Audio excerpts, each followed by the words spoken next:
अगर हम शिक्षा की और बात करें, अगर हम सरकार शिक्षा पे एकदम ध्यान ही नहीं दे रही है, एक जरा ध्यान नहीं, बस लोगों का ध्यान अपनी ओर आकर्षित करने के लिए कुछ भी कहीं कोई भी प्लेटफॉर्म पे कुछ भी बोलते रहती है। अगर हम रियल में अगर हम शिक्षा का बात करें, एजुकेशन की बात करें, तो पूरे तरीके से एकदम एकदम कहा जाए कि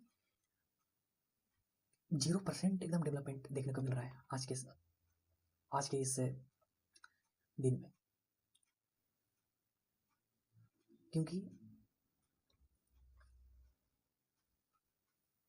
अगर हम स्कूल की बात करते हैं, आप सरकारी विद्यालय की स्थिति को जानते हैं। कोई भी बच्चा सरकारी स्कूल में पढ़ने को तैयार नहीं होता है, अधिकतर लोग प्राइवेट स्कूल में जाना पसंद करते हैं। अगर हम प्राइवेट स्कूल की भी बात करें तो वहाँ भी ऐसी कोई शिक्षा नहीं दी जा रही है जो आज का जो डिमांड है उसके अकॉर्डिंग। प्राइवेट स्कूल में कई ऐसे प्राइवेट लगभग 80 से 70% ऐसे 70-80% ऐसे स्कूल हैं जहाँ पे लैब की सुविधा नहीं है। अगर हम मान लीजिए हम एक साइंस चैप्टर पढ़ रहे हैं और साइंस में अगर हमें कुछ प्रैक्टिकल करना है और लैब है ही नहीं, और हमारे माननीय हेमंत सोरेन जी, हमारे मुख्यमंत्री जी कहते हैं कि एक कहाँ का झारखंड का बच्चा है जो हैक कर लिया गूगल को। अरे भाई, पहले हैक करने के लिए उस तरीके का थॉट डेवलप होना चाहिए। तो थॉट डेवलप कैसे होगा? जब हम उन बातों का स्कूल में डिस्कशन करेंगे कि हाँ इस तरीके का टेक्नोलॉजी है, इस तरीके का ये हो सकता है, इस तरीके का वो हो सकता है। कि मेरे मन में भी आया कि हम अभी इसरो को हैक कर रहे थे, इसरो को हैक कर लेंगे, या नासा को हैक करना, अभी हैक कर लेंगे नासा को। अरे उस तरीके का थॉट होना चाहिए तब ना, उस तरीके का हम लोग को सोचना चाहिए तब ना। आखिर हम लोग को पता होना चाहिए ना कि वहाँ तक हम पहुँचे कैसे, ऐसे करेंगे तो वो हो जाएगा, वैसे करेंगे तो वो हो जाएगा, यहाँ पहुँचेंगे इस सिस्टम को ये करेंगे, तब जाकर उसको हम हैकिंग कर सकते हैं। तो कुछ भी मतलब सरकार मतलब कुछ भी बोलना है, पहले आप व्यवस्था तो दीजिए विद्यालय में, बच्चा को माइंड तो डेवलप कीजिए। न्यू एजुकेशन पॉलिसी 2020 आया है, कई बड़े बड़े शर्तें की है, लेकिन अभी तक हमें स्कूल में कुछ देखने को नहीं मिलता है, कुछ भी नहीं। बस खाली सेक्शंस बढ़ गए हैं, बट जो आपको आज के समय का जिस तरीके का एजुकेशन चाहिए था, एआई का, बच्चे का स्किल डेवलपमेंट, सब कहीं कोई स्कूल में देखने को नहीं मिल रहा है। आखिर ये होगा कब? अरे और कितना वक्त चाहिए? 76 साल हो गया इस देश का।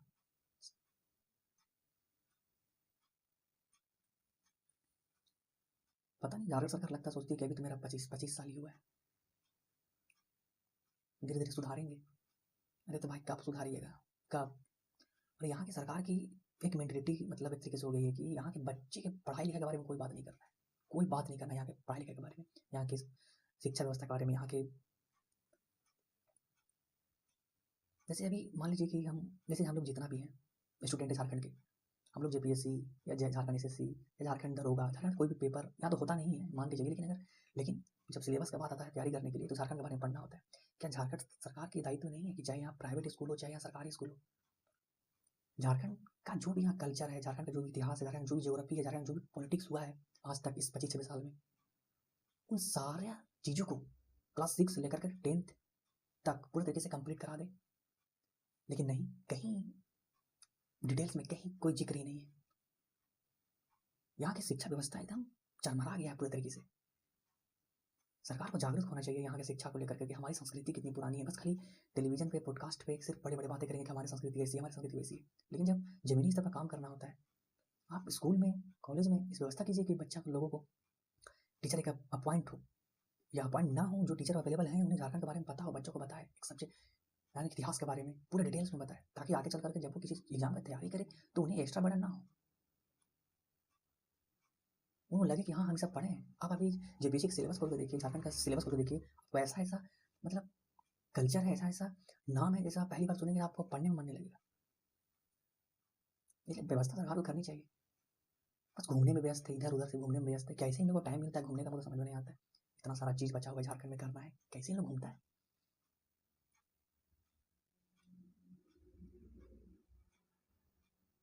डीसी, एसडीएम, विधायक, सांसद को हमेशा इंस्पेक्शन करते रहना चाहिए स्कूल कॉलेज में कि सही पढ़ाई लिखाई हो रही है कि नहीं हो रही है।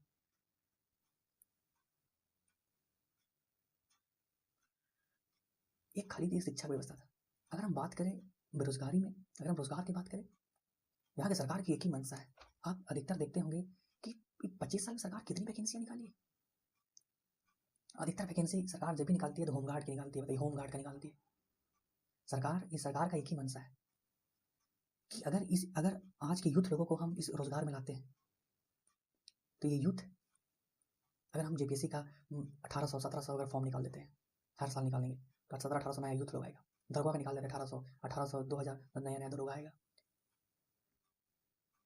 अगर सरकार एसएससी का बात करें कर्मचारी, तो इसमें नए लोग आएंगे। अगर सरकार में जितने भी लोग हैं जो बैठे हुए, अगर कुछ भी वो काम करना चाहेंगे तो अगर गलत होगा तो लोग विरोध करेंगे। सरकार को डर रहता है कि लोग विरोध करेगा। इससे अच्छा है कि इनको डायरेक्ट लॉ ही मत एडमिनिस्ट्रेशन में। तो किस चीज़ का सीट निकालेंगे? तो ये निकालेंगे किस चीज़ का? होमगार्ड का। इसका कोई मतलब नहीं है सरकार से, बस खाली अपना जो होमगार्ड में जो लोग होते हैं, जो घर का समस्या होता है ना, जो उनके गाँव में समस्या होता है, मारपीट, लड़ाई झगड़ा, बस इन्हीं को सोल्यूशन में उनका जीवन बीत जाता है और सरकार को डायरेक्ट फायदा होती है। क्योंकि इन लोगों को क्या मतलब है सरकार के एडमिनिस्ट्रेशन से?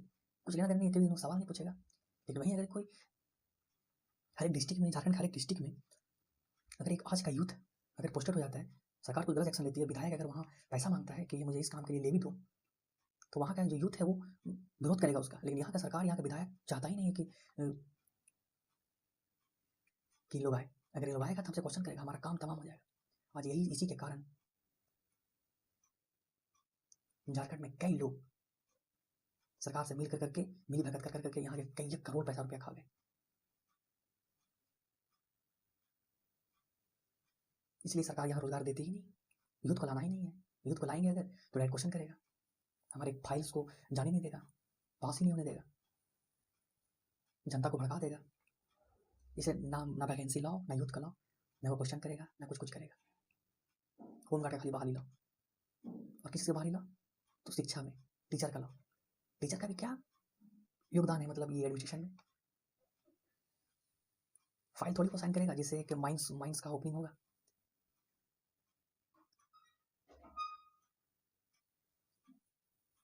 अगर हम और अधिक की बात करें, जैसे अगर हम बात करते हैं जल जीवन जो अभी चल रहा, नल जल योजना चल रहा है। अगर हम नल जल योजना की बात करें तो मेन एम क्या है कि हर घर में नल को लगाना है और पानी टंकी सप्लाई प्रोवाइड करना है। बट एक्चुअल में हो क्या रहा है? सोलर प्लेट बैठ गया है, टंकी भी बैठ गया है, हर घर में नल भी लग गया है, लेकिन इन्हीं भगत से सोलर प्लेट गायब, जो मोटर लगा है वो मोटर गायब, जो नल लगा हुआ था नल गायब।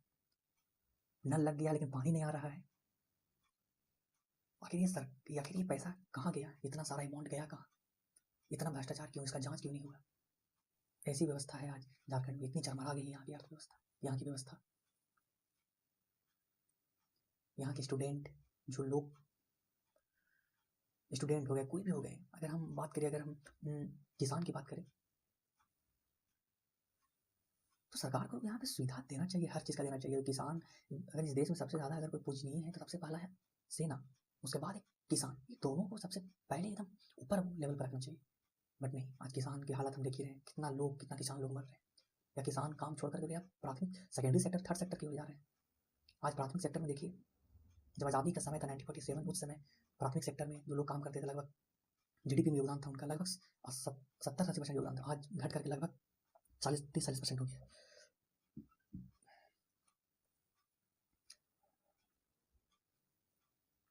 अगर हम यहाँ पे टूरिज्म की बात करें, झारखंड में कई ऐसी जगह है जो टूरिज्म के लिए फेमस हो सकती है, लेकिन सिर्फ रांची में गढ़ बनाए हुए है ये सरकार।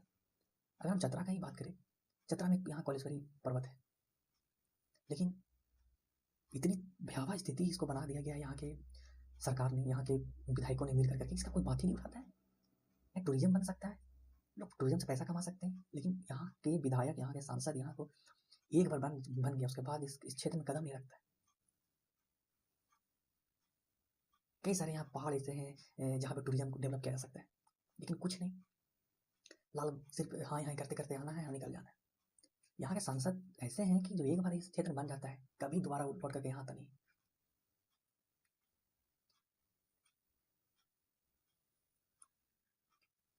समस्याएं तो बहुत है, और इसका बताने का मेरा एक ही मकसद है कि कम से कम जो आपको काम दिया गया है उस काम को तुम अच्छे तरीके से कीजिए। अभी हम स्वास्थ्य के बारे में चर्चा ही नहीं की। हमारे यहाँ बगल में ही प्राथमिक हॉस्पिटल है जोरी में, चतरा जिला जोरी में। न्यू हॉस्पिटल्स बने हैं, सरकारी हॉस्पिटल्स लगभग 3-4 फ्लोर्स का है बना हुआ बिल्डिंग। 2 बिल्डिंग बने हैं जिसमें से एक फ्लोर जो है लगभग 2 फ्लोर का है। 2 फ्लोर में लगभग कम से कम 80-90 तो रूम्स होंगे ही। एक फ्लोर जो है लगभग 3 या 4 फ्लोर का है। उसमें सिर्फ कबूतर रहता है, कबूतर। आज लगभग 6-7 साल से हो गया, 8 साल 9 साल हो गया, उसमें सिर्फ कबूतर रह रहे हैं।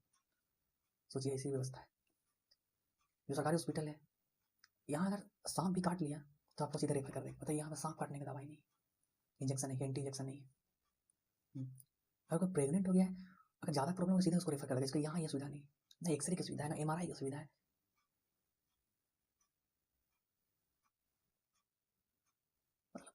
तंग है यहाँ के लोग जो है तंग हो गए यहाँ के व्यवस्था को लेकर करके।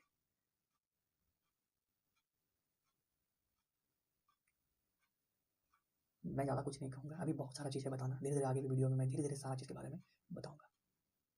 ठीक है, अगर ये वीडियो पसंद आया हो तो प्लीज़ लाइक एंड सब्सक्राइब करें। Thank you.